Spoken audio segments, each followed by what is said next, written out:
In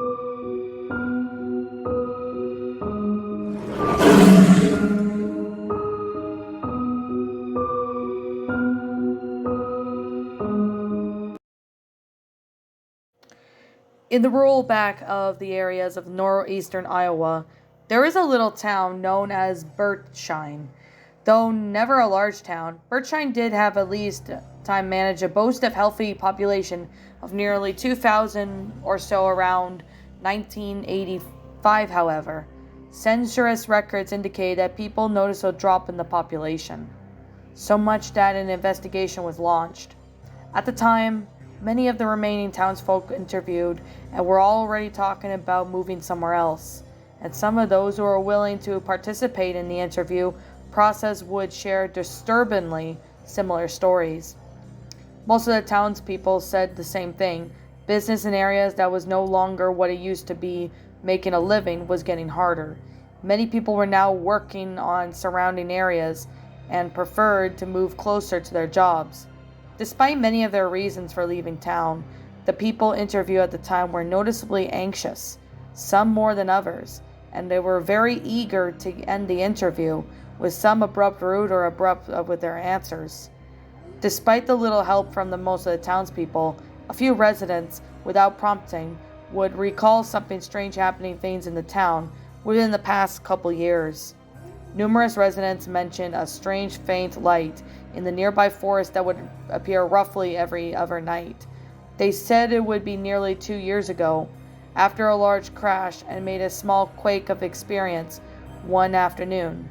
Ruby Clemens, an elderly of a lifelong resident, claimed that she and her friend Edna Walker witnessed a small strange object descended from the sky and into the forest after the quake. It looks like a giant baseball. Ruby recalls it, but it was rather big and sort of blackish silver, if that makes any sense. It's even had this red wrapping around it. Edna, who since passed, could not confirm Ruby's claim. An investigation was nearby woods revealed nothing but small, almost perfectly round clearing, where the trees looked as if they had been pushed away onward and broken by some force of the circle. Eddie McLean, a local farmer who frequently hunted these woods, said that he no longer felt comfortable with going in the woods. My buddy teased me until one day we all went to the woods together, and even though they had this urge to leave, they kept talking about feeling watched. At this point, Eddie then looked towards the ground. There's something in the woods. Darren Johnson, the local bakery owner, claims that one early morning he had a very disturbing experience. I was at the bakery myself getting ready for the start the day. Since I was alone, it was dark out, and I was in the back room with the screen door open, because it gets hot when I'm making the bread. He recalled, then without a warning, I heard a loud crash behind me, and the entire screen door had been pulled from its hinges. I grabbed the knife and went to investigate, but all I saw was the screen door bent in a V shape on the ground. Darren's eyes at this point were molten. I know this may sound crazy, but I wanted to watch something move into the woods. It looked like a spear, but it had one of these big human eyes. I hadn't been so afraid in my life. I called the sheriff, but he never came up with anything. Another notable claim was then from the local school teacher, Miss Clara Polans, who was sad at the time was a second grade teacher. Recalls many of the children of her class who displayed strange symptoms. They were always tired every morning and began to work to suffer. Clara then recalls one of the children in particular, James, his real name was Will withheld, who had been known for high intelligence, acting very strange, although he did not usually associate very well with the other children. He began to draw even more. During recess, James would stay inside with me and color every day. Carla then looked at the ceiling. He would always talk about the face in the woods and his pictures that he drew. They were so... Clara trails off. He would draw those pictures of him asleep in bed and this thing that would be outside his window. It looked like a floating face, but the eyes were so big and real looking. No second graders should be able to draw that well. Clara then looked visibly disturbed. Every day was like this. Every picture he drew, no matter what it was thought of, it had that face. Sometimes James would even stare out of the window until I got his attention again. He wasn't the only one, though. Several of the other children would stare out the window, and every day went a little after 2 o'clock rolled around. Many of the children, James included, put their heads over their ears and looked very distressed. After about 30 seconds, they would resume the activity as if nothing happened. James's family, who have moved since from Bertshine, refused an interview. Today, over 25 years later, Bertshine is virtually a ghost town. There aren't any residents, and the buildings are now boarded up and depiculated. And there was a report of 3 teenagers who had gone into Bertshine in the local woods, only to report strange happenings to the nearby police. The group, who camped down in the woods back in 2007, claimed to have an uneasy feeling the entire night, and now one night during the trip, they could see what appeared to be a floating spear moving around of their buildings and even the tent. For the light campfire of fading embers, the teenager recalled hearing no sound, but having the sensation of being watched. When morning came, a strange circle had been dug around the outside of their tent. Other than that, nothing had happened. The teenagers immediately left and refused to return with investigators. Whatever happened to Bertshine has never been explained. However, 2 strange phenomenon had occurred. Every member of the last 4 families to leave Bertshine, including Eddie McLean's family, have since all passed away, and 3 teenagers camped there are now missing, are on the missing persons list. Alright, well, that was the story called The Mystery of Bertshine, Iowa. This creepypasta happens to be a pretty good one. The Midnight Reader actually read this story about 2 years ago, and I'm surprised that not a lot of people have actually, came across this story or even read it. I mean, I was thinking maybe Mr. Creepypasta would narrate it, or possibly, I don't know, the Lost Narrator, Freaky Attractions, or at least something. Like, at least someone would be narrating this besides me, which I'm narrating right now.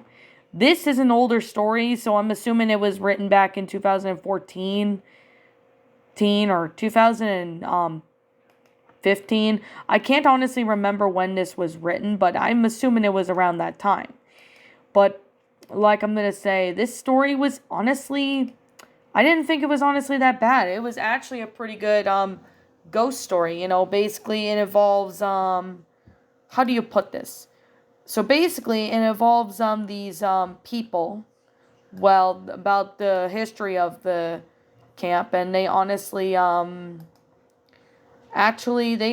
noticed that everything was going, by quickly. Like, they involve, anyone getting, whatchamacallit.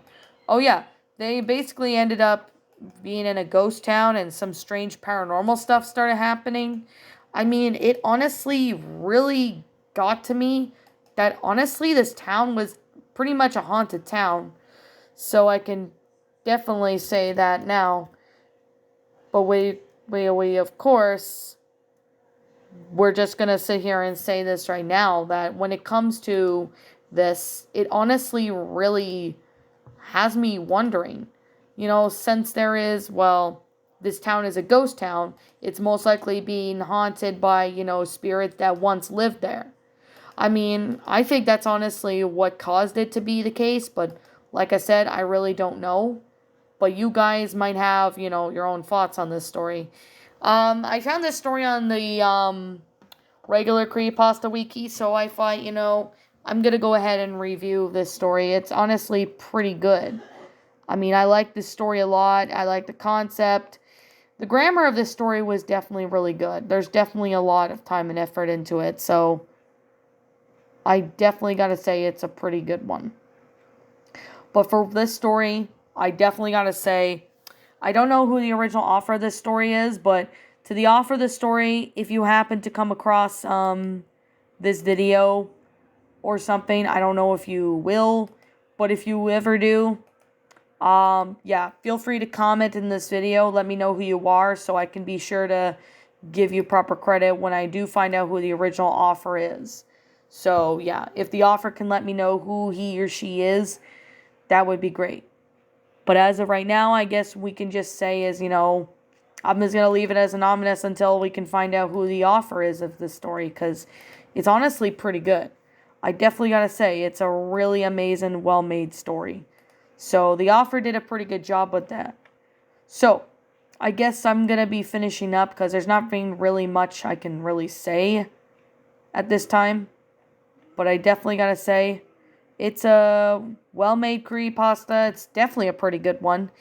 I mean, it's actually one of the stories that actually has a lot of time and effort into it. I mean, not too long, not too short, but it's pretty damn awesome. So the author should be proud of him or herself for writing this story.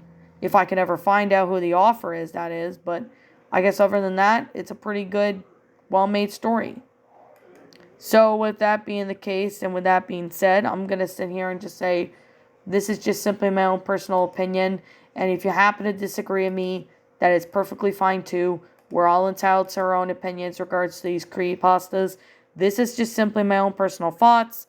I'm going to give this story a 10 out of 10. It's a really enjoyable story, really well made. It does have a good paranormal feeling. Definitely a lot of time and effort into it. And I personally thought this was really neat. So, I guess with that being the case and with that being said, what did you guys personally think of this creepypasta? Did you all enjoy it? Did you all not? Also, what we have done personally to help make this story a lot better? Feel free to leave me now what your thoughts are down in the comments below. I'm the Queen of Lions. Thank you so much for watching today's episode. If you're brand new here to this channel, feel free to leave a like, comment, subscribe, ring the bell for notifications to when I upload. And as always, please roll the outro because I'm out.